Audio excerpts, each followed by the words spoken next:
Meta in the fighting game community can be defined in many ways, shapes, and forms. Sometimes meta of a game can be offense based, it can be defense based, it could even be resource based, or it can even be tiered based. But what's really awesome about just fighting games, and especially when you include the word meta into it, is that there's many ways to describe it.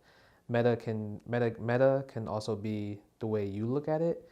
It can be the way how your friends look at a game. It could even be the way an arcade looks at it, or even the online community, or even the world. And I think because of that, that will determine how a game can be played in different circumstance.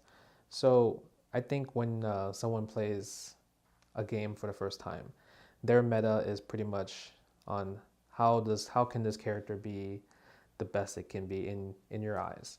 And a lot of times you could just be perfecting large amount of combos.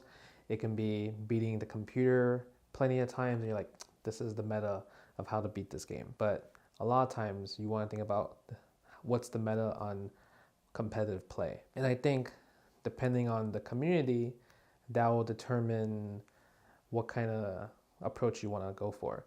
So if we're talking about Street Fighter V, for example, when you think about Street Fighter V, in America, Ken is a character that majority of people use. So a lot of people like to be aggressive, more rush down heavy, and that's like the meta that what America likes to play. But when you look at Europe, for example, Europe has a lot of Lauras in their meta, mainly more about set play options, still offense based, but more in terms of like setting up the shop with just traps and everything. Depending on what kind of approach you go with, that will also determine what kind of meta you want to look at as a character.